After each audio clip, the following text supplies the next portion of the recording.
अहानबमक्तदा ईश्वरबु यामना थागतचबनी अदुगा लोइना हुई ओजासिंग अमसुंग इचिलिनाउसिंग खुदिंगमकपुसु अयाकना हराव फोंदोकचबनी मरमदि अयाकी थागतचब मेसेजसिंग असे मयामना हरावना थवाई यावना ताबी हाइबसे अयाना खंगजबदा ईश्वरबु यामना थागतचै अदुगा लोइना ngasi निमित असिदसु अयाना थागतचगदोबा फोंदोकचगदोबा ईश्वरगी वाहै असे खरदी सांगी अदुबु लोइबा फावबा ताबीनबैदमक्ता अइना नोलुकचबनी मरमदि ngasiगी मेसेज असे तारबा मतुंगदा अखोइगी इचिलनाउसिंगी मरक्ता कनागुंबना करिगुंबा प्रभु जिशुगी तुंग इनबसिदा असोनबा नत्रगा मपुंग फादबा लैबा यावरगदी ngasi अयाकी मेसेज असे तारगदी सोइदना थवाइदा अनोबा पांगल अमा फंगनी अदुगा प्रभु जिशुगी तुंग इनबदा मतेंग खरदी पांगनी हाइबसे अयाकना चेतना थाजबा थम्मी मरम असिना लोइबा फाव ताबियु हाइदुना अयान हन नलुकचबनी ईश्वरगी वाहै पाथोकचगे तामिनसी जोहान पंदुक निपान पद 12 असिदगी ईश्वरगी वाहै तासी मरम अदुना जिशुन अमुक मखोइदा वा हाइरगी अइदी ताइबम पानबगी मंगालनी अइगी इतुंग इल्लिबा महा अदुना अमम्बदा चलरोय तोइगुबसुंग हिंगबगी मंगाल अदु फंगजगनी तामिना खरबा शास्त्रगी वाहै असि अखोइ मयामगी मथक्ता इबुंगोना नहुना बोर पिनबिबा ओरसनु आमेन। प्रार्थना तौजगे सर्गदा लेबा इपा ngasisu ibungo nahaki wahi haidokchabagi tanja nahangna nanaida pinabire machingdamuk thagatchari ibungo nahaki thoi asengmana nanaibu chingbiu haidokkadoba wahi sigase tagodoba khudimukta thoi asengmagi pangal nahona nahapiu aduga ibungo nahaki tung sengna injaba ngamnanaba pangbiu karingba shaitan gi oiba athingba ayat palleram labadi prabhu jisu gi mingda punna mangmangba oisanu aduga nanai wahi asina prabhu magi makhogi thamoida ano pangal ano ba thawai gi oba pangal ado nan pinabiu prabhu jisu gi mingda nijari amen। Bible सी मैहोरन दगी हौरगा असुम येंबा तारबदी ईश्वरना कौथोखरबा ममिंग चटलबा ईश्वरगी वा ताकथोकपसिंग माइचौसिंग अफावबा निंगथौरेलसिंगी पुंसी वारिसिंग पारबदी मखोगी पुंसीदगी तमजनिंगै मयाम अमा अखोन उबा फंगी अदुगा लोइना मखोगी पुंसीदा ईश्वरगी मायोक्ता असोइबा अमदि आरानबा कया अमसु तौखिबा अखोन उबा फंगी अदुना अरिबा वालेप नबसिददी कनागुंबा अमत्तना अइगी इतुंग इल्लु अइगोंदगी तमजौ अइदी ताइबंगपा नची मंगालनी असिना चिंगबा हाइबसे कनानसु हाइबसे ngamkhide अदुबु बाइबल अपुंबसिदा इहान हानोइना यामना मतिक लेना कनागुंबा अमत्तना हाइबा ngamkhidaba wahi ama jisuna hairi madudi itung illu haiba wahi asini asoiba aranba mapung phadaba amatta yaudaba mi pungna mangna matung inba yaba midi प्रभु जीशु ख्रिस्ट खक्तनी अदुना जीशुना इदि ताइबंग पानबगी मंगालनी हाइना यामना सेंगना मथौना लेना हाइबा ngame मरमदि ताइबंग पानसिदि पापकी अमंबगी मफम पुंबदा पापकी अमंबना कुपसिंदुना लेरिबनी अदुना मागी मतुंग इलिबा मी खुदिंगना अमंबा ताइबंग पानसिदा ईश्वरगी मंगालदो फंगबा ngambani अमसु मीसिंगदा मंगाल अदो उथोकबा ngambani ना हाइरि जीशुगी मतुंग इलिबा इखोइदि पापकी अमंबगी लांथोखरबा पुंसिनी अदुना माकी मतुंग इलबदी सोइदना हिंबगी मंगाल फंगनी याना प्रभु जीशुना इबदा वासक्तुन हाइबिरे अदुबो यामना मरु ओइबा वाहंगदी अइखोइ तसेंगना जीशुगी मतुंग इलिब्रा हाइबा वाहंग असिनी अदुना मसिगी Matang असिदा ngasiगी नुमित असिदा Ayana point Taret खक मयामदा share तौजगे हाइबा याबा वाफम हाइबा याबा वाहिदी Marang Kine मयाम अमा लई अदुबु अयादुदी point Taret खक मयामदा share तौजगे अहानबा number 1 point अदुदी जीशुगी मतुंग इनबदी church काबदु खक्ता नत्ते अइखोइना जीशुबु थाजदुना जीशुगी थौरम सिंगुकी थौरम खुदिंगदा शक यारिबा मी अममम ओइरी अदुबु अखोइ नुमित खुदिंग इसान इसाबु हंगबा याबा वाहंगदि अइसे जीशुगी मतुंग इलिब्रा हाइबसि अखोइना खंगबा याबदि चर्च काबा अमसुंग सिंगलुकी थौरम खुदिंगदे सरुक याबगा जीशुगी मतुंग इनबगा मसी अमत्तनि हाइना खल्लबदि मदु अरानबा ओइगनि चर्च काबगा जिसुगी मतु इनबगा यामना पाक चावना खेनरी चिलिनाउसिंग इसाना इसादा अइबु जिसुगी मतु इलिब्रा हाइना हंगजबदा इनदे इनबंगमदे हाइना खल्लगदि मदु यामना पुक्चेल सेंबनि ईश्वरगी ममांगदा अदुबु मतुंग इलिबनी हाइना खंजरगदि वखल तौसी मदुदि जिसुगी लमचत अमसुंग मागी पुंसी मरेलगा अदुगा अइगी लमचत अमसुंग अइगी पुंसी मरेल अदुगा मसी चानाबरा हाइना अमुक्ता येंगमिनसि सिंगलुप की मरु ओइबा थौ पुरिबा मियोय कयामदि होजिकी मतम असिदा सिंगलुप की ममांगदा थवाईगी मी सारगा थाजदबा सिंगदना ताइबंग पानबगी ओइबा यलतावी पुंसी मरेल अमदे हिंगनरी लेनरी सिंगलुपना उदबा मफमददि अइबु लोना लोना शैतान की मतुंग इलिबरा हाइबदो अमुतंग खंथमिनसि सिंगलुपता मी यामना तिनबसे हरावनिंगाइनि अदुबु मयाम सिगी मरक्ता जिसुगी मतुंग इनबा मी क्याम यावरी मसि अइखोय खंथनिंगाइनि जिसुना महाकी थौगलदा मियोय लिसिंग लिसिंगना महाकी मनाक्ता तिनखि मदुदगी महाकना मियोय मुद्राबु खंदोक्तुना फाम हापकी महाकी वा पाउ संदोक्नबगी दमक्ता अदुबु महाकी अखन्नबा सेबोक्ति 12 खक्तनि 12 अदुगी मनुंगदसु मखोय अहुम खक्तनि जिसुगा तत्तना लोइनखिबदि मखोय अदुदि पीटर जोहान अमसुंग जाकोबनि मखोय अहुमसे प्रभु जिसु ख्रिस्टगा यामना लुरबा तानफम यामना मरुओइबा मफमसिंगदा इतत्तना प्रभुगा मखोय अहुमसे लोइनबा इखन उबा फंगबनि अदुगा अहुम अदुगी मनुंगदसु थवाइदा लैबदि हाइबदि जिसुना नुंसीबा सेबोक हाइना कौबदो अमा खक्तनि मदुदि जोहाननि जोहान इबा लाइरिक मंगा यावरी मदुदि अफबा वापाउ जोहान अहानबा जोहान अनिसुबा जोहान अहुमसुबा जोहान अदुगा जोहान फोंदोकबिबा वा असुमना लाइरिक मंगा अखोय बाइबल सिदा यावरी बनि खंदुना येंगमिनसि सेबोक हुमुद्रागी मनुंगदा 12 की मनुंगदा अमुक अहुम की मनुंगदा अमक खक्तनी माना नुंसीबा सेबोक हाइना हाइखिबदो अदुना चर्च काबा एखोना चर्च काबा खक्ता नतना पाप की थबक पुम्नमक्तगी पुनिंग होंगदुना जिसुना याबीबा जिसुना नुंसीबा मागी लंबी अदुदा चटननबा एखोय थौरांग तौसी हाइबसे अइना अहानबा ओइना हाइजनिंगबनी अदुगा नंबर 2 की पॉइंट अदुदी जिसुगी मतुंग इनबदी मीना थागत पांबा अमसुंग मिंचत पांबगी नत्ते इचिनिनाव मयाम की मरक्तगी कनागुंबा मना अइगी असोइबा नत्रगा असोनबदा ngang चैबा नोकनबा यावरे हाइबसे मियोय अमगी मचिंदगी करिगुंबा अइना हेक ताबा मतम मदुदा अखोय करी फाव करम तोय मतम मदुदा हेक ताबदा मागी दमक प्रार्थना तौसी मरमदी ईश्वरना ताकपी असिगुंबा अमंबदा लैरिबसिंग असिना ईश्वरगी मंगाल उबसे जिसुगी अपामबनि खंदुना नाक प्रार्थना तौरिब्रा नत्रगा अखोइना मागी दमक अफबा तौखिबा मयामदो पल्लगा हायरगा अइना दिमाबु असुमना तौबिखिबनी अदुना मानदी असुमना अइगी मरमदा करिगी हारिबनो माना करिगी असुमना खल्लिबनो हाइदुना मी अदुदगी हेन अइकोन हुल्लगा ngang मी ओरिब्रा मदु अखोय अमुक्तन खंथदुनि येंगिनसि अखोई फतबा अमदी अखोई मचेल नानबा अखोई मचेल फागी जुवाई तौदन नोकनबददि चिन्नसे चोखबा अमसु पांगल हनबा लेते अदुबु प्रार्थना तौसी ईश्वरगी वाही खरा शेयर तौमिनसि ईश्वरगी वाही खरा हाइदोक्सी मसि हाइरोबदि अखोई ngमरो अखोई इरक्ते मी खरा यावरि मदुदि मिनिट मंगा फाना प्रार्थना तौबा ngमते ngमदबत नते हिजु हाइतबसु यावरि बनि मसि अखोई मयाम जिसुगी मिंगदा तिनरी अदुबु लाइबक थीबदी अखोई मयाम तिनफमदुदा जिसु यावबा ngमदे ताइबंग पांगी वारी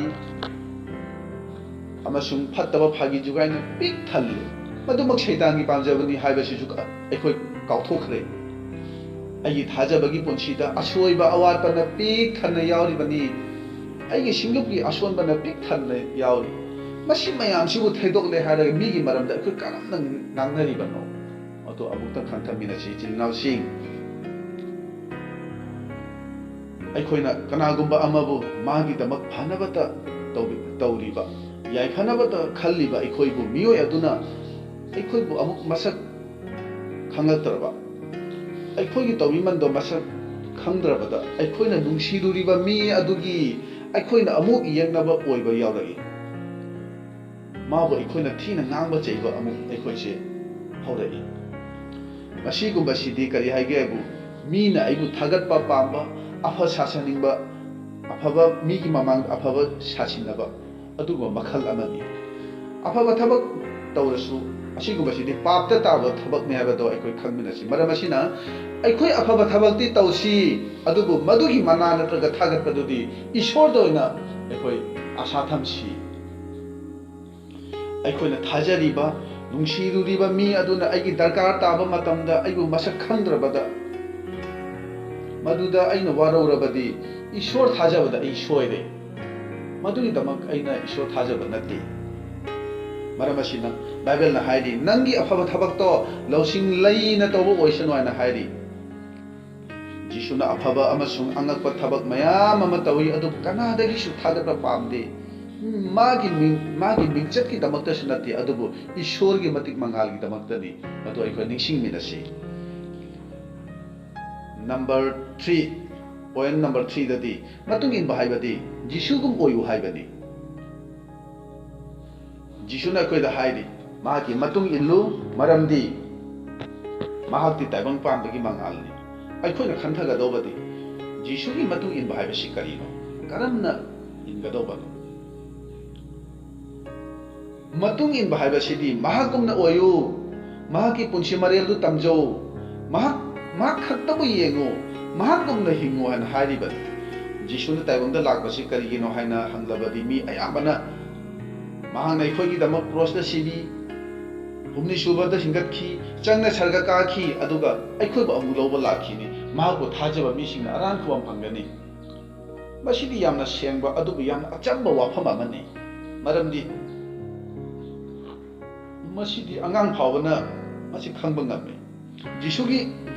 ꯀ꯭ꯔꯣꯁꯀꯤ ꯋꯥꯔꯤ ꯑꯁꯤꯗꯤ ꯃꯍꯥꯛꯀꯤ ꯄꯨꯟꯁꯤꯒꯤ ꯁꯨꯞꯅꯇꯒꯤ ꯄꯨꯡ 6 ꯈꯛꯇꯒꯤ ꯄꯨꯟꯁꯤ ꯋꯥꯔꯤ ꯑꯗꯨꯅꯤ ꯃꯍꯥꯛꯀꯤ ꯆꯍꯤ 39ꯒꯤ ꯄꯨꯟꯁꯤ ꯃꯔꯦꯜ ꯑꯗꯨꯅ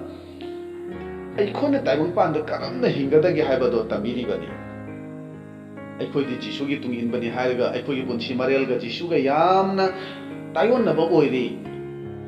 ꯈ꯭ꯔꯤꯁꯇꯥꯟꯁꯤꯡꯒꯤ ꯃꯔꯛꯇ ꯌꯥꯝꯅ ꯉꯛꯄꯗꯤ ꯁꯦꯟꯗꯣꯏ ꯆꯥꯕ ꯌꯥꯎꯔꯤ ꯑꯣꯏꯗꯕꯗ ꯑꯣꯏꯕ ꯁꯥꯔ ꯉꯥꯡꯕ ꯌꯥꯎꯔꯤ ꯁꯤꯡꯂꯨꯞꯇ ꯃꯅꯨꯡ ꯃꯄꯥꯟ ナꯏꯅ ꯆꯠꯄ ꯌꯥꯎꯔꯤ ꯁꯦꯜꯗ ꯊꯥꯖꯕ ꯌꯥꯗꯕ ꯁꯦꯜꯗ ꯀꯔꯥꯝꯕ ꯃꯤꯍꯧꯕ ꯌꯥꯎꯔꯤ ꯃꯤꯕꯨ ꯆꯩꯕꯗ ꯋꯥꯈꯜ ꯈꯟꯊꯗꯕ ꯃꯤꯋꯥ ꯉꯥꯡꯅꯕꯗ ꯅꯨꯡꯉꯥꯏꯕ ꯑꯁꯤꯅꯆꯤꯡꯕ ꯀꯌꯥ ꯑꯃ ꯑꯩꯈꯣꯏꯒꯤ ꯏꯔꯛꯇ ꯌꯥꯎꯔꯤꯕꯅꯤ ꯍꯧꯖꯤꯛꯁꯨ ꯈꯟꯊꯗꯨꯅ ꯌꯦꯡꯃꯤꯟꯅꯁꯤ ꯑꯩꯈꯣꯏꯅ ꯆꯥꯡ ꯅꯥꯏꯅ ꯁꯤꯡꯂꯨꯞꯇ ꯌꯥꯎꯕ ꯇꯥꯏꯠ ꯄꯤꯕ ꯑꯣꯖꯥꯁꯤꯡ ꯑꯃꯁꯨꯡ ꯏꯆꯤꯜ ꯏꯅꯥꯎꯁꯤꯡꯕꯨ ꯏꯀꯥꯏ ꯈꯨꯝꯅꯕ ꯎꯠꯄꯁꯦ ꯌꯥꯝꯅ ꯐꯩ ꯃꯁꯤ ꯑꯐꯕꯅꯤ ꯑꯗꯨꯕꯨ ꯃꯁꯤꯒꯤ ꯃꯇꯨꯡꯗ ꯑꯩꯈꯣꯏ ꯀꯔꯤ ꯇꯧꯔꯤ ꯀꯅꯥꯒ ꯇꯤꯟꯅꯔꯤ ꯀꯔꯤ ꯈꯜꯂꯤ ꯃꯁꯤꯅꯤ ꯃꯔꯨꯑꯣꯏꯅ ꯑꯩꯈꯣꯏꯅ ꯈꯟꯊꯒꯗꯧꯕꯗꯤ ꯃꯔꯨꯑꯣꯏꯕ ꯊꯧꯒꯜꯗꯤ ꯆꯔꯆ ꯈꯛꯇꯗ ꯅꯠꯇꯦ ꯏꯆꯤꯜ ꯏꯅꯥꯎꯁꯤꯡ ꯅꯠꯇ꯭ꯔꯒ ꯄꯨꯜꯄꯤꯠ ꯈꯛꯇꯗ ꯅꯠꯇꯦ ꯁꯤꯡꯂꯨꯞꯀꯤ ꯃꯃꯥꯡ ꯈꯛꯇꯗ ꯑꯩꯈꯣꯏꯅ ꯇꯧꯔꯤꯕꯗꯣ ꯃꯗꯨ ꯅꯠꯇꯦ ꯃꯁꯤꯗꯒꯤ ꯑꯩꯈꯣꯏꯅ ꯃꯄꯥꯟꯗ ꯊꯣꯔꯛꯂꯕ ꯃꯇꯨꯡꯗꯗꯤ ꯋꯥꯌꯦꯜꯒꯤ ꯅꯨꯃꯤꯠꯇ ꯏꯁꯣꯔꯅ ꯃꯁꯛ ꯈꯪꯗꯦ ꯍꯥꯏꯅ ꯍꯥꯏꯒꯗꯧꯕꯁꯤꯡꯗꯣ ꯀꯅꯥꯅꯣ ꯃꯗꯨ ꯃꯊꯤ ꯄꯟꯗꯨ 8ꯗ ꯌꯥꯎꯔꯤ ꯑꯐꯥꯎꯕ ꯄꯥꯎ ꯁꯟꯗꯣꯛꯄꯁꯤꯡ ꯑꯗꯨꯅꯤ ꯊꯋꯥꯏꯒꯤ ꯃꯄꯥꯟꯗ ꯍꯤꯂꯤꯡ ꯇꯧꯔꯤꯕꯁꯤꯡ ꯑꯗꯨꯅꯤ ꯁꯤꯡꯂꯨꯞ ꯂꯤꯡꯈꯠꯄ ꯑꯣꯖꯥꯁꯤꯡ ꯑꯗꯨꯅꯤ ꯋꯥꯌꯦꯜꯒꯤ ꯅꯨꯃꯤꯠꯇ ꯖꯤꯁꯨꯅ ꯃꯈꯣꯏꯕꯨ ꯀꯩꯗꯧꯉꯩꯗꯁꯨ ꯃꯁꯛ ꯈꯪꯂꯝꯗꯦ ꯍꯥꯏꯅ ꯍꯥꯏꯗꯣꯛꯀꯅꯤ ꯍꯥꯏꯅ ꯍꯥꯏꯕꯗꯨ ꯀꯔꯤꯒꯨꯝꯕ ꯃꯇꯝꯗꯗꯤ ꯅꯈꯣꯏꯕꯨ ꯑꯩꯅ ꯃꯁꯛ ꯈꯪꯂꯝꯃꯤ ꯍꯥꯏꯅ ꯐꯥꯎꯕ ꯖꯤꯁꯨꯅ ꯑꯁꯨꯝꯅ ꯍꯥꯏꯕꯤꯗꯦ ꯃꯔꯝꯗꯤ ꯃꯈꯣꯏꯁꯤꯡ ꯑꯗꯨꯅ ꯀꯔꯤ ꯇꯧꯔꯤꯒꯦꯕꯨ ꯕꯥꯏꯕꯜꯗꯤ ꯌꯥꯝꯅ ꯈꯪꯕ ꯊꯋꯥꯏ ꯌꯥꯎꯕ ꯁꯥꯕꯁꯨ ꯌꯥꯝꯅ ꯍꯩꯕ ꯑꯈꯪ ꯑꯍꯩꯁꯨ ꯌꯥꯝꯅ ꯁꯥꯕꯁꯨ ꯍꯩꯕ ꯑꯗꯨꯕꯨ ꯏꯁꯣꯔꯒꯗꯤ ꯃꯔꯤ ꯂꯩꯅꯗꯕ ꯃꯤꯑꯣꯏꯁꯤꯡꯅꯤ ꯏꯁꯣꯔꯒ ꯃꯔꯤ ꯁꯨꯛꯁꯝ ꯁꯝꯅꯗꯕ ꯃꯤꯑꯣꯏꯁꯤꯡ ꯑꯃꯅꯤ ꯃꯈꯣꯏ ꯑꯗꯨ ꯃꯈꯣꯏꯒꯤ ꯄꯨꯛꯅꯤꯡꯗꯣ ꯀꯔꯤꯅꯣ ꯍꯥꯏꯔꯒꯗꯤ ꯐꯥꯊꯕ ꯉꯝꯗꯕ ꯑꯁꯥꯎꯕꯅ ꯈꯨꯗꯨꯝ ꯆꯟꯕ ꯃꯈꯣꯏꯒꯤ ꯄꯨꯛꯅꯤꯡ ꯑꯗꯨ ꯐꯥꯊꯕ ꯉꯝꯗꯦ ꯑꯁꯥꯎꯕꯅ ꯈꯨꯗꯨꯝ ꯆꯜꯂꯦ ꯅꯥꯄꯜ ꯌꯥꯎꯏ ꯃꯤꯠꯌꯦꯡ ꯆꯨꯝꯗꯦ ꯅꯠꯇꯕ ꯂꯝꯕꯤꯗ ꯆꯠꯄ ꯄꯥꯝꯕ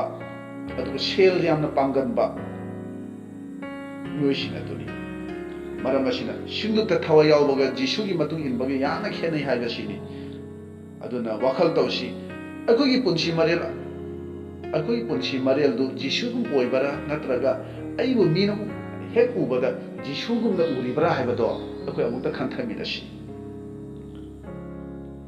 ꯄꯣꯏꯟꯠ ꯅꯝꯕꯔ 4 ꯗꯗꯤ ꯃꯇꯨꯡ ꯏꯟꯕ ꯍꯥꯏꯕꯁꯤꯗꯤ ꯑꯩꯈꯣꯏ ꯏꯁꯥꯁꯦ ꯑꯐꯕ ꯋꯥꯄꯥꯎ ꯑꯣꯏꯌꯨ ꯍꯥꯏꯕꯅꯤ ꯃꯤꯁꯤꯡꯒꯤ ꯃꯃꯥꯡꯗ ꯑꯩꯈꯣꯏ ꯏꯁꯥꯃꯛ ꯑꯁꯤ 5ꯁꯨꯕ ꯑꯐꯕ ꯋꯥꯄꯥꯎ ꯑꯗꯨꯅꯤ ꯍꯥꯏꯅ ꯑꯩꯈꯣꯏ ꯍꯥꯏꯕ ꯉꯝꯒꯗ꯭ꯔꯥ 2 ꯀꯣꯔꯤꯟꯊ ꯄꯟꯗꯨꯞ ahum aduda polnadi akhoi se ishor gi thawai na ikraba jisu gi wapau adunia na hari bani adugumba afaba wapau gi lari oraga akhoi chin thiba mi oribra madu amukta wakhal tawsi nataba lambi da chatpa yu nisha amadi phattaba wahi wata ngang ba hainaba mi oribra amukta wakhal khanthami na chi chi dinausi ꯑꯩꯈꯣꯏꯅ ꯖꯤꯁꯨꯒꯤ ꯇꯨꯡ ꯏꯟꯕꯅꯤ ꯍꯥꯏꯔꯒ ꯖꯤꯁꯨꯒꯨꯝ ꯑꯣꯏꯗ꯭ꯔꯒꯗꯤ ꯑꯩꯒꯤ ꯏꯃꯨꯡ ꯃꯅꯨꯡ ꯑꯗꯣ ꯑꯩꯒꯤ ꯃꯔꯨꯞ ꯃꯄꯥꯡ ꯑꯗꯣ ꯀꯔꯝꯅ ꯖꯣꯏ ꯇꯧꯒꯅꯤ ꯃꯁꯤꯅꯅꯤ ꯊꯨꯝ ꯑꯗꯨꯅ ꯃꯥꯒꯤ ꯃꯍꯥꯎ ꯃꯥꯡꯈ꯭ꯔꯕꯗꯤ ꯃꯗꯨ ꯀꯔꯝꯅ ꯍꯥꯎꯍꯟꯒꯗꯒꯦ ꯍꯥꯏꯅ ꯍꯥꯏꯔꯤꯕꯁꯤ ꯑꯩꯈꯣꯏꯁꯦ ꯊꯨꯝꯒꯨꯝꯕꯅꯤ ꯃꯃꯜ ꯂꯩꯇꯕ ꯌꯥꯝꯅ ꯍꯣꯡꯕ ꯑꯗꯨꯕꯨ ꯑꯩꯈꯣꯏ ꯑꯁꯦ ꯄ꯭ꯔꯤꯊꯤꯕꯤ ꯇꯥꯏꯕꯪꯄꯥꯟ ꯑꯁꯤꯗ ꯊꯥꯖꯗꯕ ꯃꯌꯥꯝ ꯑꯁꯤꯒꯤꯗꯃꯛꯇꯗꯤ ꯑꯩꯈꯣꯏꯁꯦ ꯌꯥꯝꯅ ꯏꯁꯣꯔꯒꯤ ꯃꯔꯨꯑꯣꯏꯕ ꯄꯣꯠ ꯑꯗꯨꯅꯤ ꯃꯔꯨꯑꯣꯏꯕ ꯈꯨꯠꯂꯥꯏ ꯑꯗꯨꯅꯤ ꯍꯥꯏꯕꯗꯣ ꯑꯩꯈꯣꯏ ꯈꯪꯃꯤꯟꯅꯁꯤ ꯑꯩꯈꯣꯏꯁꯦ ꯆꯤꯡꯊꯛꯇ ꯂꯩꯕ ꯁꯣꯔꯅꯤ ꯂꯣꯠꯄ ꯌꯥꯗꯕ ꯑꯔꯥꯞꯄꯗꯒꯤ ꯁꯦꯡꯅ ꯍꯦꯛꯇ ꯎꯕ ꯌꯥꯕꯅꯤ ꯍꯧꯖꯤꯛꯀꯤ ꯑꯣꯏꯅꯗꯤ ꯁꯤꯡꯂꯨꯞꯀꯤ ꯃꯃꯥꯡꯗ ꯑꯐ ꯁꯥꯁꯤꯟꯅꯗꯨꯅ ꯂꯩꯕ ꯌꯥꯏ ꯑꯩꯒꯤ ꯑꯔꯣꯟꯕ ꯑꯩꯒꯤ ꯁꯦꯡꯗꯕ ꯃꯌꯥꯝꯗꯨꯁꯨ ꯂꯧꯁꯤꯡꯅ ꯂꯣꯠꯄꯁꯨ ꯉꯝꯈꯤꯕ ꯌꯥꯏ ꯑꯗꯨꯕꯨ ꯋꯥꯌꯦꯜꯒꯤ ꯅꯨꯃꯤꯠꯇꯗꯤ ꯀꯔꯤꯁꯨ ꯂꯣꯠꯄ ꯂꯩꯇꯅ ꯂꯣꯏ ꯄꯨꯝꯅꯃꯛ ꯐꯣꯡꯗꯣꯛꯂꯛꯀꯅꯤ ꯏꯁꯣꯔꯒꯤ ꯃꯃꯥꯡꯗ ꯃꯔꯝ ꯑꯁꯤꯅꯅꯤ ꯖꯤꯁꯨꯅ ꯑꯩꯒꯤ ꯏꯇꯨꯡ ꯏꯜꯂꯨ ꯍꯥꯏꯅ ꯑꯩꯈꯣꯏꯗ ꯕꯥꯔꯇꯣꯟ ꯇꯧꯔꯤꯕꯁꯦ ꯖꯤꯁꯨꯅ ꯏꯇꯨꯡ ꯏꯜꯂꯨ ꯍꯥꯏꯕꯒꯤ ꯑꯔꯊꯗꯤ ꯑꯩꯈꯣꯏꯒꯤ ꯄꯨꯟꯁꯤꯅ ꯑꯍꯥꯟꯕꯗ ꯏꯁꯣꯔꯒ ꯑꯆꯦꯠꯄ ꯃꯔꯤ ꯊꯝꯗꯨꯅ ꯊꯥꯖꯕ ꯌꯥꯕ ꯃꯤ ꯑꯃ ꯑꯣꯏꯕꯁꯤꯅꯤ ꯑꯗꯨꯒ ꯏꯃꯨꯡ ꯃꯅꯨꯡꯒ ꯑꯐꯕ ꯃꯔꯤ ꯊꯝꯕꯁꯤꯅꯤ ꯑꯁꯤꯒꯤ ꯃꯇꯨꯡꯗ ꯏꯁꯣꯔꯒꯤ ꯊꯧꯒꯜꯗ ꯊꯋꯥꯏ ꯌꯥꯎꯕꯁꯤꯅꯤ ꯃꯔꯝꯗꯤ ꯏꯃꯨꯡ ꯃꯅꯨꯡꯗ ꯃꯃꯜ ꯂꯩꯇꯕ ꯏꯃꯨꯡ ꯃꯅꯨꯡꯒ ꯑꯐꯕ ꯃꯔꯤ ꯂꯩꯇꯕꯗꯨꯗꯤ ꯁꯤꯡꯂꯨꯞꯇꯁꯨ ꯃꯥꯒꯤ ꯃꯃꯜ ꯂꯩꯇꯕꯅꯤ ꯏꯆꯤꯜ ꯏꯅꯥꯎꯁꯤꯡ ꯖꯤꯁꯨꯅ ꯃꯁꯤꯃꯛ ꯄꯥꯡꯊꯣꯛꯈꯤ ꯆꯍꯤ 30 ꯆꯨꯞꯅ ꯏꯁꯣꯔꯒ ꯃꯔꯤ ꯂꯩꯅꯗꯨꯅ ꯏꯃꯨꯡ ꯃꯅꯨꯡꯒ ꯑꯐꯕ ꯃꯔꯤ ꯊꯝꯈꯤ ꯃꯄꯥ ꯃꯃꯥ ꯃꯆꯤꯟ ꯃꯅꯥꯎꯁꯤꯡꯒꯤ ꯃꯔꯛꯇ ꯂꯩꯗꯨꯅ ꯏꯃꯨꯡ ꯃꯅꯨꯡꯒ ꯑꯐꯕ ꯃꯔꯤ ꯃꯍꯥꯛꯅ ꯊꯝꯈꯤꯕꯅꯤ ꯑꯗꯨꯒꯤ ꯃꯇꯨꯡꯗ ꯆꯍꯤ 3 ꯃꯈꯥꯏ ꯈꯛꯇꯒꯤꯗꯃꯛ ꯏꯁꯣꯔꯅ ꯄ꯭ꯔꯚꯨ ꯖꯤꯁꯨꯕꯨ ꯊꯧꯒꯜꯒꯤꯗꯃꯛ ꯀꯧꯊꯣꯛꯈꯤꯕꯅꯤ ꯈꯟꯗꯨꯅ ꯌꯦꯡꯕꯤꯌꯨ ꯆꯍꯤ ꯀꯌꯥ ꯆꯨꯞꯅ ꯃꯥꯅ ꯏꯃꯨꯡ ꯃꯅꯨꯡꯗ ꯃꯥꯅ ꯑꯐꯕ ꯃꯔꯤ ꯊꯝꯈꯤ ꯑꯗꯨꯒ ꯊꯧꯒꯜꯗꯤ ꯁꯨꯞꯅ ꯈꯛꯇꯒꯤ ꯆꯍꯤ 3 ꯃꯈꯥꯏ ꯈꯛꯇꯅꯤ ꯉꯁꯤ ꯑꯩꯈꯣꯏꯒꯤ ꯏꯃꯨꯡ ꯃꯅꯨꯡ ꯅꯠꯇ꯭ꯔꯒ ꯁꯤꯡꯂꯨꯞꯇ ꯅꯨꯡꯉꯥꯏꯅꯗꯕ ꯊꯣꯛꯄꯒꯤ ꯃꯔꯝꯗꯤ ꯑꯍꯥꯟꯕꯗ ꯏꯁꯣꯔꯒ ꯑꯩꯈꯣꯏꯒ ꯃꯔꯤ ꯂꯩꯅꯗꯕ ꯏꯁꯣꯔꯕꯨ ꯃꯔꯨ ꯑꯣꯏꯅ ꯈꯟꯗꯕꯗꯒꯤꯅꯤ ꯃꯁꯤꯒꯤ ꯑꯣꯟꯅ ꯇꯩꯅꯕꯗ ꯁꯤꯡꯂꯨꯞꯇꯒꯤ ꯑꯩ ꯅꯠꯇ꯭ꯔꯒ ꯑꯩꯒꯤ ꯏꯃꯨꯡ ꯃꯅꯨꯡꯅ ꯍꯦꯟꯅ ꯃꯔꯨ ꯑꯣꯏꯅ ꯈꯟꯕ ꯑꯗꯨꯒ ꯏꯁꯣꯔꯗꯒꯤ ꯑꯩꯒꯤ ꯏꯃꯨꯡ ꯃꯅꯨꯡꯅ ꯍꯦꯟꯅ ꯃꯔꯨ ꯑꯣꯏꯅ ꯈꯟꯕꯗꯒꯤꯅꯤ ꯉꯁꯤ ꯑꯩꯈꯣꯏꯒꯤ ꯃꯔꯛꯇ ꯁꯤꯡꯂꯨꯞꯇ ꯅꯨꯡꯉꯥꯏꯅꯗꯕ ꯅꯨꯡꯁꯤꯅꯗꯕ ꯌꯥꯅꯗꯕ ꯃꯌꯥꯝ ꯊꯣꯛꯏꯕꯁꯦ ꯃꯁꯤꯒꯤ ꯃꯔꯝꯅꯅꯤ ꯃꯁꯤ ꯈꯪꯕꯤꯌꯨ ꯏꯆꯤꯜ ꯏꯅꯥꯎꯁꯤꯡ ꯃꯔꯝ ꯑꯁꯤꯅ ꯁꯤꯡꯂꯨꯞꯇ ꯌꯥꯝꯅ ꯊꯋꯥꯏ ꯌꯥꯎꯕ ꯑꯐꯕ ꯃꯤ ꯑꯣꯏꯔꯕꯁꯨ ꯑꯩ ꯑꯃꯁꯨꯡ ꯏꯁꯣꯔꯒ ꯂꯩꯅꯔꯤꯕ ꯃꯔꯤꯗꯨ ꯀꯔꯝ ꯇꯧꯔꯤ ꯍꯥꯏꯕꯗꯣ ꯑꯩꯈꯣꯏ ꯑꯃꯨꯛꯇꯪ ꯃꯨꯟꯅ ꯈꯟꯊꯃꯤꯟꯅꯁꯤ ꯏꯁꯣꯔꯒ ꯃꯔꯤ ꯂꯩꯅꯕ ꯍꯥꯏꯕꯁꯤ ꯀꯔꯤꯅꯣ ꯍꯥꯏꯔꯒꯗꯤ ꯑꯩꯅ ꯇꯧꯔꯤꯕ ꯊꯕꯛ ꯑꯩꯅ ꯆꯠꯂꯤꯕ ꯃꯐꯝ ꯈꯨꯗꯤꯡꯗ ꯑꯩꯒꯤ ꯑꯣꯏꯔꯤꯕ ꯐꯤꯕꯝ ꯑꯗꯨꯗ ꯑꯩꯒꯤ ꯉꯥꯡꯕ ꯁꯛꯄꯗ ꯏꯁꯣꯔꯅ ꯄꯥꯝꯕ ꯑꯃꯁꯨꯡ ꯏꯁꯣꯔꯅ ꯌꯥꯕꯤꯕꯗꯣ ꯑꯣꯏꯔꯤꯕ꯭ꯔꯥ ꯏꯁꯣꯔꯒꯤ ꯑꯅꯤꯡꯕ ꯑꯄꯥꯝꯕꯗ ꯑꯩꯁꯤ ꯆꯠꯂꯤꯕ꯭ꯔꯥ ꯕꯥꯏꯕꯜꯅ ꯌꯥꯕ ꯂꯝꯕꯤ ꯑꯗꯨꯗ ꯑꯩꯁꯤ ꯆꯠꯂꯤꯕ꯭ꯔꯥ ꯍꯥꯏꯕꯗꯣ ꯈꯟꯊꯃꯤꯟꯅꯁꯤ ꯃꯗꯨ ꯌꯦꯡꯉꯨ ꯍꯥꯏꯕꯅꯤ ꯑꯗꯨꯅ ꯑꯩ ꯑꯁꯦ ꯑꯐꯕ ꯋꯥꯄꯥꯎ ꯑꯗꯨ ꯑꯣꯏꯍꯟꯁꯤ ꯍꯥꯏꯕꯁꯦ ꯑꯩꯍꯥꯛꯅ ꯍꯥꯏꯖꯅꯤꯡꯉꯤ ꯄꯣꯏꯟ ꯅꯝꯕꯔ 5 ꯑꯗꯨꯗꯗꯤ ꯃꯇꯨꯡ ꯏꯟꯕ ꯍꯥꯏꯕꯗꯤ ꯆꯠꯃꯤꯟꯅꯕ ꯍꯥꯏꯕꯅꯤ ꯑꯩꯈꯣꯏ ꯏꯁꯥꯒꯤ ꯑꯅꯤꯡꯕ ꯑꯄꯥꯝꯕꯗ ꯆꯠꯇꯨꯅ ꯊꯧꯒꯜ ꯇꯧꯕ ꯌꯥꯎꯏ ꯑꯆꯨꯝꯕꯅꯤ ꯈꯟꯖꯗꯨꯅ ꯃꯗꯨ ꯏꯁꯥꯅ ꯏꯁꯥꯕꯨ ꯃꯤꯅꯝꯖꯕ ꯑꯩꯈꯣꯏ ꯌꯥꯎꯔꯤꯕꯅꯤ ꯑꯩꯅ ꯇꯧꯔꯤꯕ ꯑꯩꯅ ꯆꯠꯂꯤꯕ ꯈꯜꯂꯤꯕꯗꯣ ꯏꯁꯣꯔꯒꯤ ꯑꯌꯥꯕ ꯅꯠꯇ꯭ꯔꯒ ꯏꯁꯣꯔꯒꯤ ꯑꯄꯥꯝꯕ ꯑꯣꯏꯔꯤꯕ꯭ꯔꯥ ꯍꯥꯏꯕꯁꯤꯁꯨ ꯑꯩꯈꯣꯏ ꯈꯟꯊꯃꯤꯟꯅꯁꯤ ꯑꯩꯒꯤ ꯑꯅꯤꯡꯕ ꯑꯄꯥꯝꯕ ꯆꯠꯂꯤꯕ꯭ꯔꯥ ꯅꯠꯇ꯭ꯔꯒ ꯏꯁꯣꯔꯒꯤ ꯑꯄꯥꯝꯕꯗ ꯆꯠꯂꯤꯕ꯭ꯔꯥ ꯇꯧꯔꯤꯕ꯭ꯔꯥ ꯍꯥꯏꯕꯗꯣ ꯃꯗꯨ ꯑꯩꯈꯣꯏ ꯈꯔ ꯈꯟꯊꯃꯤꯟꯅꯁꯤ ꯂꯨꯛ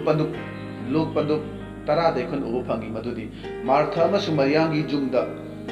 ꯖꯤꯁꯨꯅ ꯊꯨꯡꯕꯗꯨꯗ ꯃꯥꯔꯊꯥꯅꯗꯤ ꯖꯤꯁꯨꯕꯨ ꯄꯤꯖꯅꯕ ꯍꯣꯠꯅꯕꯗ ꯊꯕꯛ ꯌꯥꯝꯅ ꯆꯤꯟꯖꯩ ꯌꯥꯝꯅ ꯋꯥꯖꯩ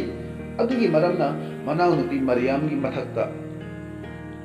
ꯖꯤꯁꯨꯗ ꯃꯥꯔꯊꯥꯅ ꯋꯥꯀꯠꯄꯗꯣ ꯑꯩꯈꯣꯏꯅ ꯎꯕ ꯐꯪꯉꯤ ꯃꯔꯝꯗꯤ ꯃꯔꯤꯌꯥꯝꯅ ꯃꯥꯔꯊꯥꯕꯨ ꯊꯕꯛ ꯑꯗꯨꯗ ꯃꯇꯦꯡ ꯄꯥꯡꯂꯝꯗꯦ ꯑꯗꯨꯕꯨ ꯃꯔꯤꯌꯥꯝꯅꯗꯤ ꯖꯤꯁꯨꯗ ꯂꯩꯔꯤꯕ ꯊꯋꯥꯏꯒꯤ ꯑꯣꯏꯕ ꯆꯤꯟꯖꯥꯛꯇꯣ ꯆꯥꯅꯅꯕ ꯃꯥꯒꯤ ꯈꯨꯌꯥꯗ ꯐꯝꯗꯨꯅ ꯂꯩꯔꯤ ꯃꯥꯔꯊꯥꯅꯗꯤ ꯊꯕꯛ ꯁꯨꯅ ꯖꯤꯁꯨꯒꯤ ꯋꯥꯍꯩꯗꯨ ꯇꯥꯅꯅꯕ ꯍꯣꯠꯅꯔꯤ ꯑꯗꯨꯕꯨ ꯃꯔꯤꯌꯥꯝꯅꯗꯤ ꯄꯨꯝꯅꯃꯛ ꯊꯥꯗꯣꯛꯂꯦ ꯍꯥꯏꯔꯒ ꯄ꯭ꯔꯚꯨ ꯖꯤꯁꯨꯒꯤ ꯅꯥꯛꯇ ꯐꯝꯗꯨꯅ ꯃꯍꯥꯛꯀꯤ ꯆꯤꯟꯗꯒꯤ ꯊꯣꯛꯄ ꯑꯍꯤꯡꯕ ꯋꯥꯍꯩꯁꯤꯡ ꯑꯗꯣ ꯊꯋꯥꯏꯒꯤ ꯑꯣꯏꯕ ꯆꯤꯟꯖꯥꯛ ꯑꯗꯣ चाननब मानो होनरिबा मार्थागी असोयबदी जिसुगी दमक थबक तौबदी पामी अदुबु महाक चटमिनबा महाक हिंगमिनबा महाकी दमक मतम पीदुना महाकी मनाक्ता फमिनबदुदी महाक यामना वाटली थगल तौबदा मीना उशनु खंगसनाना तौबदुनी जिसुना पामदबदो अखोइना फोंदोकिबा पंदुक तरेत की पदम मापन अदु दैखोइन उब फंगी थाजदुना सर्गदा चंगबा मसिंगदि थिंगमदबा मखै यामे अदुबु अमुक फोंदोकिबा पंदुक 13 की पद अमदि मंगा अदु करी उब फंगी जिसुना चप्पदा मागी मतुंग इनखिबा अदुगा मखोइ मसाना मसाउ मांगथोकचदबा मखोइ मचिंदा मरै मरा लेतबा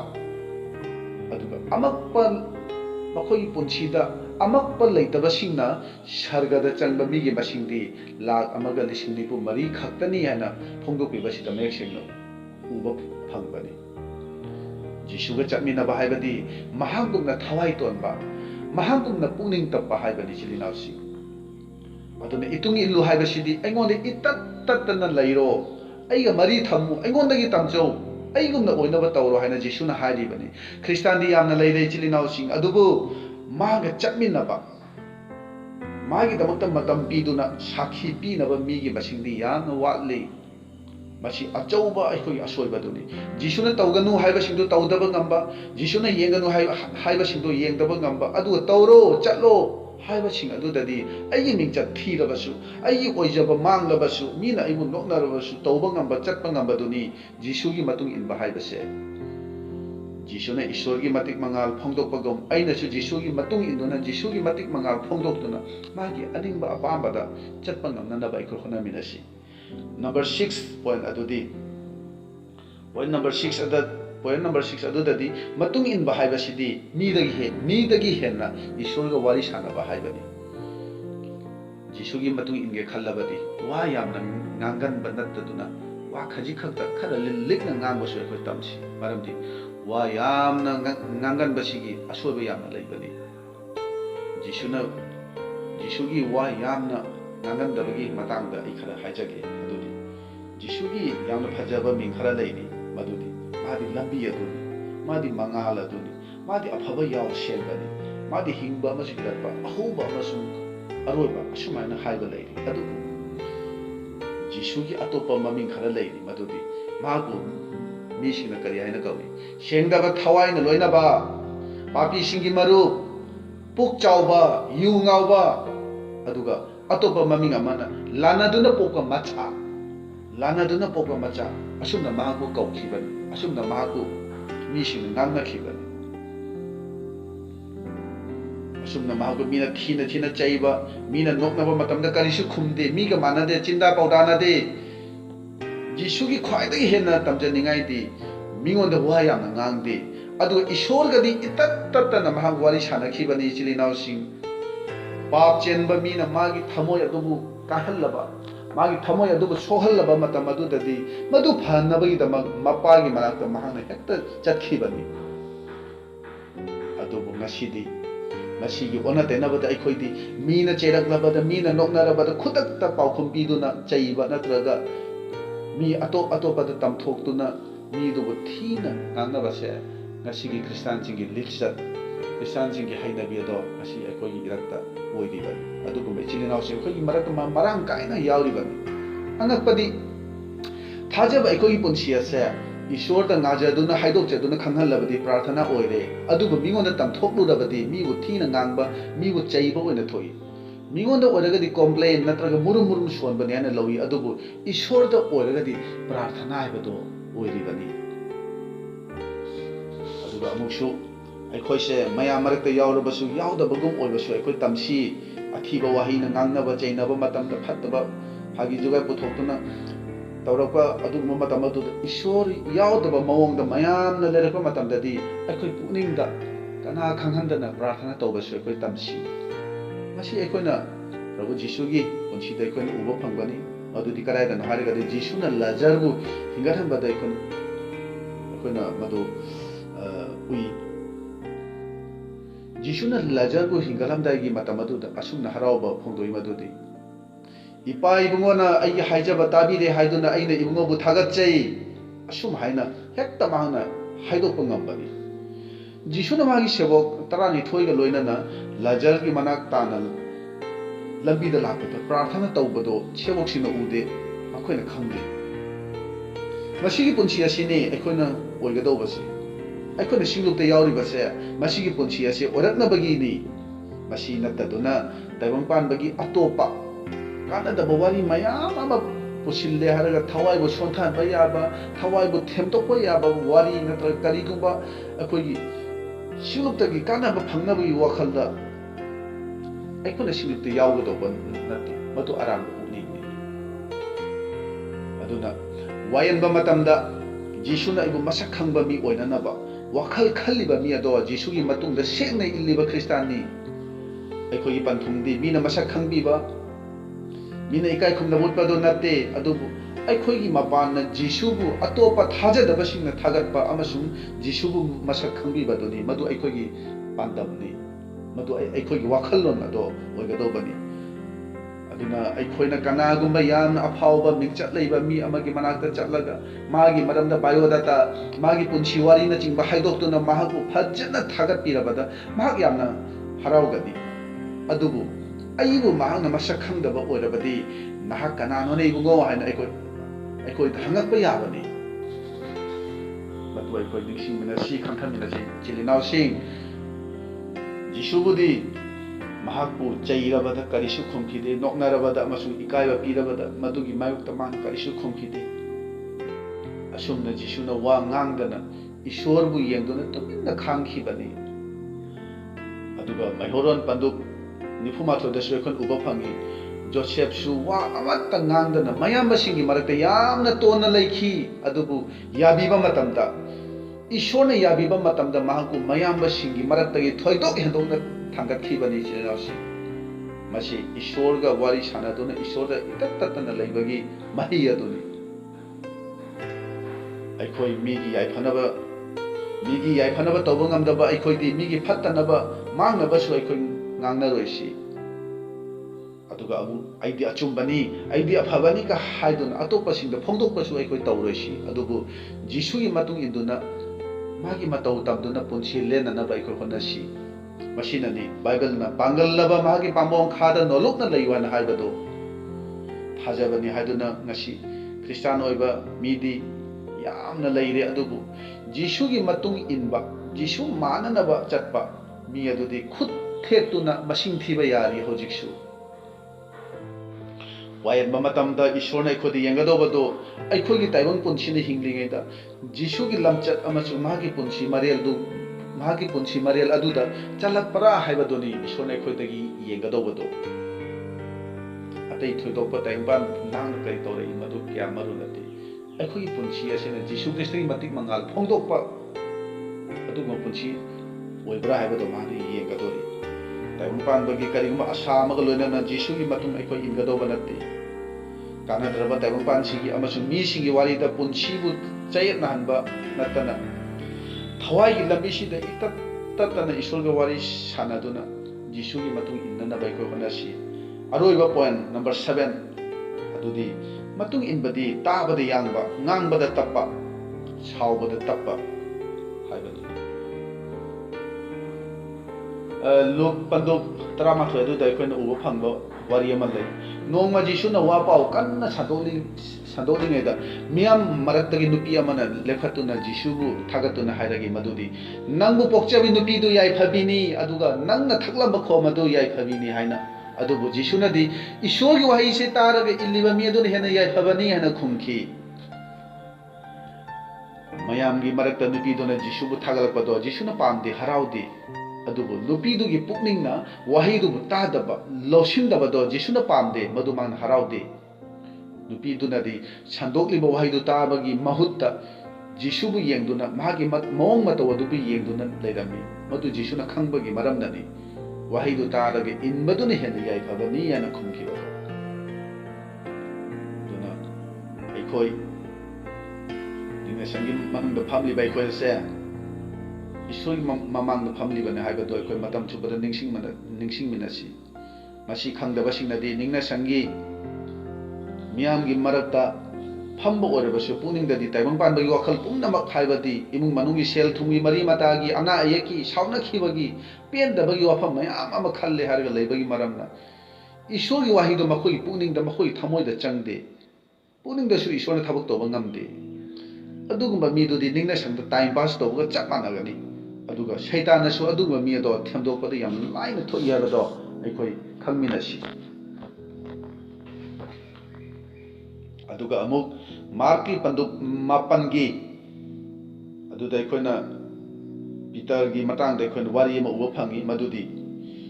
ꯅꯣꯡꯃ ꯆꯤꯡꯊꯛꯇ ꯃꯧꯁꯤ ꯑꯦꯂꯤꯌꯥ ꯑꯃꯁꯨꯡ ꯖꯤꯁꯨꯒ ꯂꯣꯏꯅꯅ ꯋꯥ ꯉꯥꯡꯅꯔꯤꯉꯩꯗ ꯄꯤꯇꯔꯅ ꯀꯔꯤ ꯍꯥꯏꯔꯛꯀꯦ ꯍꯥꯏꯕꯨ ꯃꯈꯣꯏ ꯑꯍꯨꯝꯒꯤ ꯈꯥꯡꯄꯣꯛ 3 ꯁꯥꯖꯒꯦ ꯍꯥꯏꯅ ꯍꯦꯛꯇ ꯍꯥꯏꯔꯛꯏ. ꯃꯗꯨꯗ ꯃꯍꯥꯛꯅ ꯍꯥꯏꯔꯤꯕꯗꯣ ꯃꯍꯥꯛꯅ ꯈꯪꯗꯦ ꯍꯥꯏꯅ ꯑꯃꯨꯛ ꯃꯈꯥ ꯇꯥꯅ ꯑꯃꯨꯛ ꯌꯥꯎꯔꯤ. ꯃꯍꯥꯛꯅ ꯍꯥꯏꯔꯤꯕꯗꯣ ꯃꯍꯥꯛꯅ ꯈꯪꯗꯦ. ꯃꯁꯤ ꯑꯉꯛꯄꯅꯤ. ꯑꯗꯨꯒꯤ ꯃꯇꯨꯡꯗ ꯈꯣꯟꯖꯦꯜ ꯑꯃ ꯂꯥꯛꯏ. ꯃꯗꯨꯗꯤ ꯅꯈꯣꯏ ꯃꯍꯥꯛꯅ ꯍꯥꯏꯕ ꯇꯥꯎ, ꯑꯁꯤ ꯑꯩꯒꯤ ꯈꯟꯗꯣꯛꯂꯕ ꯏꯆꯥ ꯅꯨꯄꯥꯅꯤ. ꯑꯁꯨꯝꯅ ꯁꯔꯒꯗꯒꯤ ꯈꯣꯟꯖꯦꯜ ꯑꯃ ꯂꯥꯛꯏ. ꯖꯤꯁꯨꯅ ꯀꯔꯤ ꯑꯃꯠꯇ ꯍꯥꯏꯗꯕꯤꯗ ꯄꯤꯇꯔꯅ ꯍꯦꯟꯖꯤꯟꯅ ꯉꯥꯡꯕ ꯄꯥꯝꯃꯨꯕꯒꯤꯅꯤ ꯃꯊꯛꯇꯒꯤ ꯂꯥꯛꯂꯤꯕ ꯈꯣꯟꯖꯦꯜ ꯑꯗꯨ. ꯑꯗꯨꯅ ꯑꯩꯈꯣꯏꯒꯤ ꯏꯔꯛꯇꯁꯨ ꯃꯤꯑꯣꯏ ꯈꯔꯗꯤ ꯉꯥꯡꯕ ꯌꯥꯝꯅ ꯄꯥꯝꯖꯕ, ꯃꯤꯅ ꯉꯥꯡꯕꯗꯤ ꯁꯨꯛꯇꯥ ꯇꯥꯅꯤꯡꯗꯕ, ꯇꯥꯕ ꯃꯥꯜꯂꯒꯁꯨ ꯅꯨꯡꯗ ꯆꯪꯗꯕ ꯃꯤꯑꯣꯏ ꯌꯥꯎꯔꯤꯕꯅꯤ. ꯃꯤꯒꯤ ꯋꯥ ꯇꯥꯕ ꯍꯩꯇꯕ ꯍꯥꯏꯕꯁꯦ, ꯃꯤꯒꯤ ꯋꯥ ꯇꯥꯕ ꯉꯝꯗꯕ ꯍꯥꯏꯕꯁꯦ ꯅꯥꯄꯜꯒꯤ ꯈꯨꯗꯝꯅꯤ ꯍꯥꯏꯕꯗꯣ ꯑꯩꯈꯣই ꯈꯪꯃꯤꯟꯅꯁꯤ. ꯀꯅꯥꯒꯨꯝꯕ ꯑꯩꯈꯣꯏꯒꯤ ꯏꯔꯛꯇ ꯁꯥꯔꯚꯤꯁ ꯇꯧꯕ, ꯊꯕꯛ ꯇꯧꯕ ꯃꯤꯑꯣꯏꯁꯤꯡꯅ ꯃꯐꯝ ꯑꯃꯗ ꯀꯨꯏꯅ ꯊꯕꯛ ꯇꯧꯕ ꯉꯝꯗꯕ ꯌꯥꯎꯔꯕꯗꯤ ꯃꯗꯨ ꯃꯊꯛ ꯊꯪꯕ ꯑꯣꯖꯥꯁꯤꯡꯅ ꯅꯠꯇ꯭ꯔꯒ ꯃꯄꯨ ꯑꯗꯨꯅ ꯉꯥꯡꯕ ꯆꯩꯕꯗꯣ ꯃꯤ ꯑꯗꯨꯒꯤ ꯅꯨꯡꯗ ꯂꯩꯔꯤꯕ ꯅꯥꯄꯜ ꯑꯗꯨꯅ ꯌꯥꯝꯅ ꯑꯁꯥꯎꯕ ꯄꯣꯛꯍꯜꯂꯤ, ꯇꯥꯅꯤꯡꯗꯦ. ꯑꯃꯁꯨꯡ ꯅꯥꯄꯜꯗꯨꯒꯤ ꯃꯔꯝꯅ ꯏꯊꯛ ꯊꯣꯡꯕꯅ ꯉꯥꯡꯂꯛꯄꯗꯣ ꯈꯥꯡꯕ ꯉꯝꯗꯦ, ꯇꯥꯕ ꯉꯝꯗꯦ. ꯑꯁꯤ ꯁꯤꯡꯂꯨꯞꯇ ꯋꯥ ꯊꯣꯛꯂꯤꯕ ꯑꯗꯨꯒ ꯏꯃꯨꯡ ꯃꯅꯨꯡꯗ ꯇꯤꯟꯅꯕ ꯌꯥꯅꯗꯕꯒꯤ ꯑꯆꯧꯕ ꯃꯔꯝ ꯑꯃꯗꯤ ꯃꯤꯅ ꯉꯥꯡꯕꯗꯨ ꯇꯥꯕ ꯉꯝꯗꯕ ꯅꯥꯄꯜ ꯑꯗꯨꯒꯤ ꯃꯔꯝꯅꯅꯤ. ꯑꯃꯁꯨꯡ ꯄꯨꯛꯅꯤꯡꯅ ꯐꯥꯊꯕ ꯉꯝꯗꯕ ꯑꯁꯥꯎꯕ ꯑꯗꯨꯒꯤ ꯃꯔꯝꯅꯅꯤ ꯍꯥꯏꯕꯗꯣ ꯈꯪꯃꯤꯟꯅꯁꯤ. ꯑꯗꯨꯕꯨ ꯉꯁꯤ ꯅꯨꯃꯤꯠ ꯑꯁꯤꯗ ꯑꯩꯅ ꯍꯥꯏꯖꯅꯤꯡꯕ ꯋꯥꯐꯝ ꯑꯃꯗꯤ ꯂꯩꯔꯤ. ꯃꯗꯨꯗꯤ ꯑꯗꯨꯒꯨꯝꯕ ꯍꯥꯏꯔꯛꯂꯤꯕ ꯋꯥꯍꯩꯁꯤꯡ ꯑꯗꯣ ꯇꯥꯕ ꯉꯝꯒꯗꯕ ꯃꯔꯝ ꯑꯃ ꯂꯩꯔꯤ. ꯃꯗꯨ ꯑꯩꯍꯥꯛ ꯍꯥꯏꯖꯒꯦ. ꯃꯗꯨꯗꯤ ꯇꯥꯔꯤꯕ ꯈꯥꯡꯕꯗ ꯋꯥꯔꯕ ꯑꯀꯟꯕ ꯋꯥꯍꯩꯁꯤꯡ ꯑꯗꯣ ꯄꯨꯔꯦ ꯍꯥꯏꯔꯒ ꯃꯗꯨ ꯆꯠꯂꯦ ꯍꯥꯏꯔꯒ ꯏꯁꯣꯔꯗ ꯇꯝꯂꯨꯔꯕꯗꯤ ꯃꯍꯥꯛꯅ ꯑꯩꯈꯣꯏꯒꯤ ꯑꯁꯣꯛꯄ ꯑꯃꯗꯤ ꯑꯩꯈꯣꯏꯒꯤ ꯑꯅꯥꯕ, ꯊꯃꯣꯏꯒꯤ ꯑꯅꯥꯕ ꯄꯨꯝꯕꯗꯣ ꯃꯍꯥꯛꯅ ꯐꯍꯟꯕꯤꯕꯅꯤ. ꯃꯇꯝꯗꯨꯗ ꯉꯥꯡꯂꯛꯂꯤꯕ ꯑꯃꯁꯨꯡ ꯆꯩꯔꯛꯂꯤꯕ ꯃꯤ ꯑꯗꯨꯕꯨꯁꯨ ꯀꯣꯛꯄꯤꯕꯒ ꯂꯣꯏꯅꯅ ꯕꯣꯔ ꯄꯤꯕꯁꯨ ꯉꯝꯕꯅꯤ. ꯑꯗꯨ ꯑꯩꯈꯣꯏꯅ ꯑꯍꯥꯟꯕ ꯁꯥꯃꯨꯑꯦꯜ ꯄꯟꯗꯨꯞ 1ꯒꯤ ꯄꯗ 6 ꯑꯗꯨꯗ ꯎꯕ ꯐꯪꯏ. ꯁꯥꯃꯨꯑꯦꯜ ꯑꯁꯦ ꯄꯣꯛꯇ꯭ꯔꯤꯉꯩꯗ ꯍꯟꯅꯥꯕꯨ ꯄꯦꯅꯤꯅꯥꯅ ꯆꯥꯕꯣꯛꯇꯕꯤꯅꯤ ꯍꯥꯏꯗꯨꯅ ꯌꯥꯝꯅ ꯊꯤꯅ ꯂꯛꯅꯕꯤꯈꯤ, ꯌꯥꯝꯅ ꯊꯤꯅ ꯃꯥꯕꯨ ꯅꯣꯛꯅꯕꯤꯈꯤꯕꯅꯤ. ꯑꯗꯨꯕꯨ ꯍꯟꯅꯥꯅ ꯀꯔꯤꯁꯨ ꯑꯃꯠꯇ ꯈꯨꯝꯈꯤꯗꯦ. ꯑꯗꯨꯕꯨ ꯍꯟꯅꯥꯅ ꯏꯁꯣꯔꯗ ꯋꯥꯀꯠꯆꯗꯨꯅ ꯇꯦꯡꯊꯥꯖꯗꯨꯅ ꯃꯍꯥꯛꯀꯤ ꯄꯨꯟꯁꯤ ꯑꯗꯨ ꯂꯦꯟꯈꯤꯕꯅꯤ. ꯃꯗꯨꯒꯤ ꯃꯍꯩ ꯑꯣꯏꯅ ꯍꯟꯅꯥꯅ ꯁꯥꯃꯨꯑꯦꯜꯕꯨ ꯃꯍꯥꯛꯀꯤ ꯃꯆꯥ ꯑꯣꯏꯅ ꯐꯪꯖꯈꯤꯕꯅꯤ. ꯏꯆꯤꯜ ꯏꯅꯥꯎꯁꯤꯡ, ꯑꯗꯨꯅ ꯃꯥꯊꯤ ꯄꯟꯗꯨꯞ 10 ꯑꯗꯨꯗ ꯕꯥꯏꯕꯜꯅ ꯍꯥꯏꯔꯤ, ꯃꯤꯒꯤ ꯌꯦꯛꯅꯕꯗꯤ ꯃꯥꯒꯤ ꯃꯅꯨꯡꯒꯤ ꯃꯤꯁꯤꯡ ꯑꯗꯨꯅꯤ. ꯃꯔꯝ ꯑꯁꯤꯅ ꯑꯩꯒꯤ ꯄꯨꯛꯅꯤꯡꯗ ꯊꯝꯂꯤꯕ ꯏꯁꯣꯔꯅ ꯌꯥꯗꯕ ꯋꯥꯈꯜ ꯑꯃꯁꯨꯡ ꯊꯕꯛꯁꯤꯡꯗꯣ ꯀꯔꯤꯅꯣ? ꯃꯗꯨ ꯃꯨꯟꯅ ꯈꯟꯁꯤ. ꯑꯩꯒꯤ ꯃꯅꯨꯡꯗ ꯂꯩꯔꯤꯕꯁꯤꯡ ꯑꯗꯨ ꯀꯔꯤꯅꯣ? ꯃꯤꯕꯨ ꯅꯨꯡꯁꯤꯕ ꯉꯝꯗꯕ ꯑꯣꯏꯔꯤꯕ꯭ꯔꯥ? ꯃꯤꯋꯥ ꯉꯥꯡꯅꯔꯒ ꯅꯨꯡꯉꯥꯏꯕ ꯑꯣꯏꯔꯤꯕ꯭ꯔꯥ? ꯏꯁꯥꯒꯤ ꯏꯃꯨꯡꯒꯤ ꯑꯁꯣꯏꯕꯗꯤ ꯈꯟꯗ꯭ꯔꯒ ꯃꯤꯒꯤ ꯏꯃꯨꯡꯒꯤ ꯑꯁꯣꯏꯕ ꯉꯥꯡꯅꯕꯗ ꯅꯨꯡꯉꯥꯏꯔꯤꯕ꯭ꯔꯥ? ꯑꯗꯨꯅ ꯄꯨꯛꯅꯤꯡꯗ ꯂꯥꯛꯄ ꯐꯠꯇꯕ ꯄꯨꯝꯕ ꯊꯩꯗꯣꯛꯅꯅꯕ ꯍꯣꯠꯅꯔꯒ ꯃꯤꯑꯣꯏꯕꯒꯤ ꯃꯔꯨꯑꯣꯏꯕ ꯃꯐꯝ ꯊꯃꯣꯏ ꯑꯁꯤꯗ ꯏꯁꯣꯔꯕꯨ ꯂꯩꯍꯟꯅꯅꯕ ꯍꯣꯠꯅꯁꯤ. ꯃꯗꯨꯅꯅꯤ ꯑꯩꯈꯣꯏꯒꯤ ꯄ꯭ꯔꯚꯨ ꯖꯤꯁꯨꯅ ꯍꯥꯏꯕꯗꯣ, ꯄꯨꯛꯅꯤꯡ ꯍꯣꯡꯉꯨ ꯍꯥꯏꯅ ꯍꯥꯏꯕꯗꯣ. ꯑꯩꯈꯣꯏꯒꯤ ꯄꯨꯛꯅꯤꯡ ꯑꯁꯦ ꯌꯥꯝꯅ ꯃꯔꯨ ꯑꯣꯏꯕꯅꯤ. ꯄꯨꯛꯅꯤꯡ ꯑꯁꯦ ꯇꯥꯏꯕꯪꯄꯥꯟꯒꯤ ꯀꯔꯤꯒꯨꯝꯕ ꯄꯣꯠ ꯑꯃꯠꯇꯒꯤ ꯂꯩꯐꯝ ꯅꯠꯇꯦ, ꯁꯨꯞꯅꯇꯒꯤ ꯏꯁꯣꯔꯒꯤ ꯂꯩꯐꯝꯅꯤ. ꯄꯨꯛꯅꯤꯡꯁꯤꯗ ꯏꯁꯣꯔ ꯅꯠꯇꯅ ꯑꯇꯣꯞꯄꯅ ꯃꯔꯨ ꯑꯣꯏꯅ ꯊꯝꯕꯗꯒꯤꯗꯤ ꯉꯁꯤ ꯑꯩꯈꯣꯏꯅ ꯑꯁꯣꯏꯕ ꯃꯌꯥꯝ ꯑꯃ ꯊꯦꯡꯅꯔꯤꯕꯁꯦ. ꯃꯔꯝ ꯑꯁꯤꯅ ꯑꯩꯈꯣꯏꯒꯤ ꯋꯥꯍꯩ ꯋꯥꯇꯥꯗ ꯅꯠꯇ꯭ꯔꯒ ꯊꯕꯛ ꯊꯧꯔꯝꯗ ꯀꯅꯥꯒꯨꯝꯕ ꯑꯃꯗ ꯁꯣꯏꯈꯤꯕ ꯂꯩꯔꯕꯗꯤ ꯊꯃꯣꯏ ꯁꯦꯡꯅ ꯏꯁꯣꯔꯗ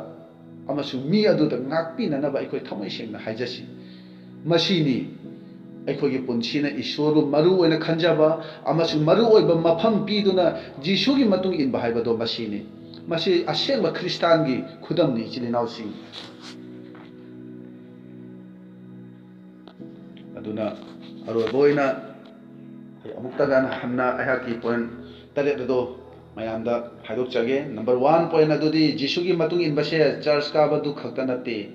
नंबर 2 मतुंग इनबदी मीना थागतपा पांबा अमसु मिंगचत पांबगी नते नंबर 3 मतुंग इनबदी जिसुगुम ओयु हाइबनी नंबर 4 मतुंग इनबदी अइखो इसासे अफबा वापाव ओयु हाइबनी नंबर 5 मतुंग इनबदी चटमिनबा हाइबनी नंबर 6 मतुंग इनबदी मीदगी हेना ईश्वरगा वारी सानो हाइन हाइबनी नंबर 3 नंबर 7 अदुददी मतुंग इनबदी ताबदी यांगबा ngangbada tappa sawbada tappa हाइबनी अदुना अरोइबा ओइना हाइजनिंगी ताइबंपानगी मफम खुदिंगदा चलुबा लैरुबा मफम खुदिंगमक्ता मीना नोकनाबा चेरकपा अवाबना चिंगबदी अखोइ सोइदना नंगनी मसि नंगदबा यारोय चिलिनावसिंग मरमदि ताइबंपानसे अमंबा शैतानगी अवाबना थल्लबा ताइबंपानी अदुबु असिंगबा मीगुम अखोइ ओइनबा होनरसि मदुदी जिसुगी मतुंग इनबसिदा अखोइगी कानाबा खरा लैनि मदुगी कानबा अदुदी करिनो हारगदी मीना महागु थीना ngangbा चैबा अमदि नोकनाबा मतमदा हन्ना अमुक खुमदुना पाउखुम पीखिदबगुम अइखोइसु पाउखुम अदो पीरोइसि मदुगी महुत्ता जिसुगुमना ईश्वरगा उनदुना अइखोइसु ईश्वरदा तमथोकपा ngamnaba अइखोइ होनसि जिसुदा ngangbा चैबगुमना मीना अइखोइबु चैखिबा नोकनाखिबा मियोइसिंग अदुना नोंगमदि इबुंगो प्रार्थना तौबियु हाइदुना अइखोइदा हाइबा लाखिगनी मरमदि नंगी मोंग मतौसिदा अइखोइना जिसुबु उबा फंगी नाहक तसेंगना जिसुगी मतुंग इनबा मीनी हाइना मखोइना अइखोइदा नोंगमदि हाइरखिगनी मसि थाजबियु चिलिनावसि मरमदि रोमियो पंतुम निपानगी पद 19 अदुदा पद 19 अदुदा पोलना हाइरि अइखोइना हौजिक अवाबा खांगिबसिगा अखोइदा फोंदोक पिगदब मतिक मंगाल अदुगा चांगदमनबदा मतिक चादे हैना महांगना हाइरि अदुना अखोइसे